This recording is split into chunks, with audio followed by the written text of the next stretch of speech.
Creepy crawlies.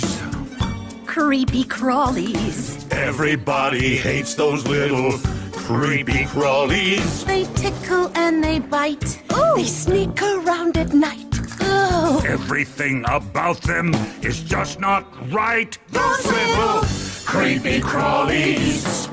Creepy crawlies. Icky sticky. Tiny spiny. Creepy crawlies. Hello YouTubers and welcome to my movie review of The Land Before Time 11. Invasion of the Tinysauruses. Oh god. 11. They've made more than 11, but this is the 11th movie in this ever-going franchise. It just seems to never end. Oh, because I'm watching them all back to back. Okay. Invasion of the Tinysauruses, released in 2005, straight to video, like most of the others. And the story of this film is that it's another adventure. Basically, the valley is kind of waiting to eat from this sweet tree, as they call it, which has like pink leaves on it. However, Littlefoot causes an accident by trying to get one of the sweet trees, and then they all fall off the tree, and then these little tiny long necks eat the tree stars that are on the tree. And there's this whole incident. Littlefoot lies about the incident and causes a lot of conflict between him and his friends. And also Sarah's dad is trying to watch the tree, but also his old flame out of nowhere comes back, Tria, and there's a bit of a romantic storyline going on. Yeah, that's kind of what it's happening here in Invasion of the Tinysauruses. Once again, directed by Charles Grosvenor. My god, how many films did this guy make? Seriously. He really loved this franchise. Okay. Invasion of the Tinysauruses.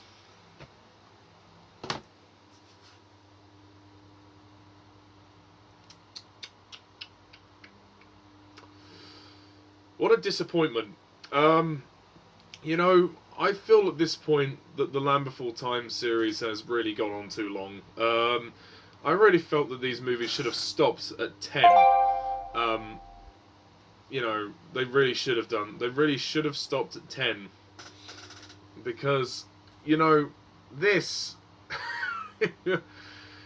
feels like one too many. They are running out of ideas, and it shows, plainly. The story is nothing. Like, literally, it's such a filler story. You don't even need this one. You can just skip it. Literally. It doesn't matter. It doesn't matter whatsoever with this one. I mean, the story is non-ethical. There's no stakes to the story. There is nothing. It is a bore. It's a drag to sit through. It's 1 hour 20 minutes. It's one of the longer films in this series. It feels longer than it is, which is bizarre. I can't believe I'm saying this, but I think this film is too long. I think it's 10 minutes too long.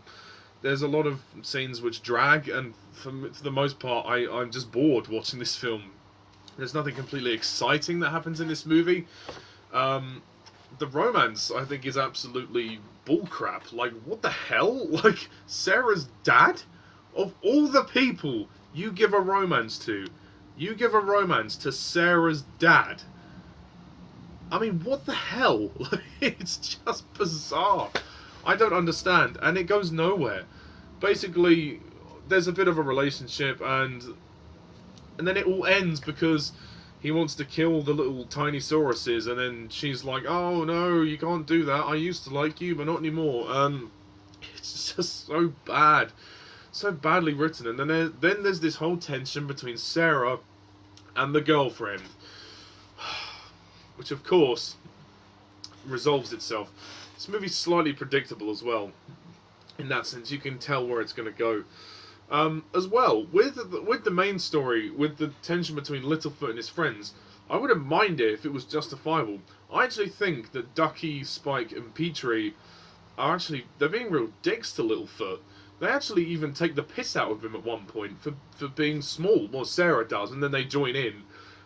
So Littlefoot, he gets mocked in this film a lot, and I think that was a dick move. I think the script for this film is terrible. They wrote the characters to be dicks. I mean, they're all horrible to him, and yet then when he makes a mistake, I mean, yeah, okay, maybe he shouldn't have gone near the tree and tried to have the tree stars, or sweet trees, whatever they call it. But the fact that they're so angry at him, what? That's completely uncalled for. It's not like it was all for them, you know. It's like the whole valley was waiting for it. It's not like he was directly doing it to piss them off, you know. Like, why are they so angry? I don't understand that. It's completely nonsensical. This story doesn't make any lick of sense. They wrote the script out of their asses this time. It's a mess. This script is a terrible mess. Oh god, and when we meet the little longnecks, they're cool characters, but we don't really get any development with them.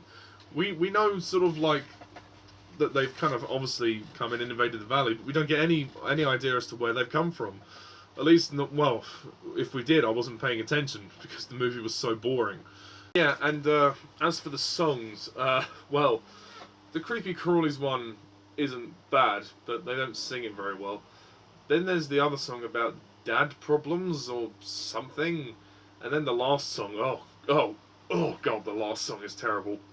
With Littlefoot and his grandfather, when Littlefoot is realizing how much he's lied and his guilt is taking him over. But my god, the music is just, music is not good in this film, not good at all. I do like Big Daddy though. Big Daddy was cool. And on that subject, the voice acting is good. Well, for the most part. Aaron Spann as Littlefoot is probably the weakest Littlefoot we've ever had. He's pretty bad. It's not a terrible performance, but it's just slightly wooden. I think his voice is a little bit too old for the part. And his singing, oh god, the singing is terrible in this film. Jeff Bennett as Petrie, still good. Aria Noelle Curzon as Ducky. Her voice is starting to change a bit, but other than that, she's good. John Ingle as Sarah's dad. Obviously, he gets much more focused this time. He's always been a background character before, but now they've made him a central character in this one. I think he's fine, but I just don't like the romance story. It doesn't work. It really doesn't work. You've got Miriam Flynn and Kenneth Mars once again returning as the grandparents. They do good with what they have. Aandi McAfee as Sarah. I can't believe she's still going. She's good. I think she does the best she can with this. Rob Paulsen as Spike. Well, he doesn't really say anything, but I guess I'll give him a mention. All of the little longnecks are kind of cool. There's a few of them that have names like Dusty, Lizzie, Skitter, Rocky. There's a few, and they're okay. They're kind of charming characters, but yeah, we don't really get to know much about them.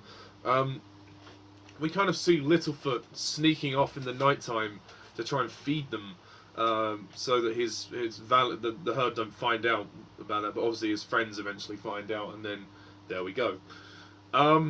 I think the last person to mention is Camryn Manheim as Tria. Tria is she's a decent character. I say decent character actually. Well, she doesn't have any character development. She's basically a love interest.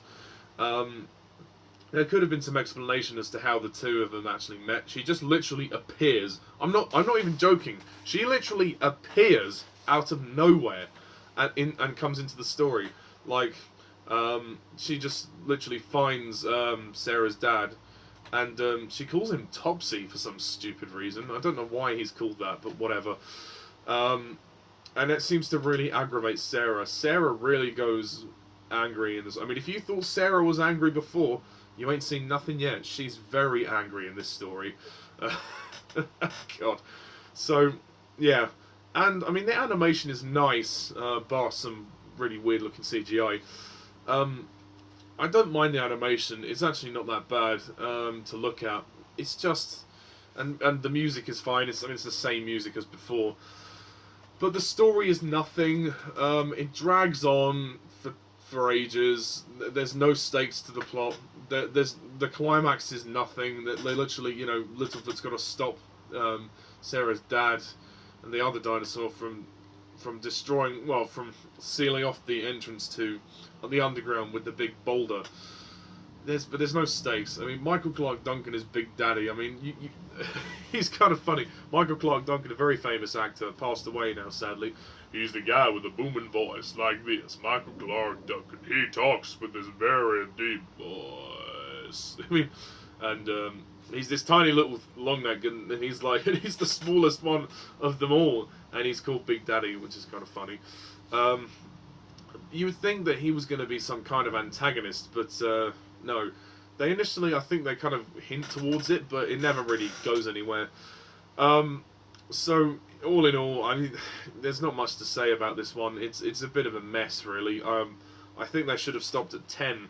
The 10th movie felt kind of like a natural ending, really, with Littlefoot and his dad parting ways, and then Littlefoot choosing to stay with the valley and the herd. And it felt like at least a decent, like a good ending. And that song between the 5 of them in the last film, in the previous film, sorry, felt really nice.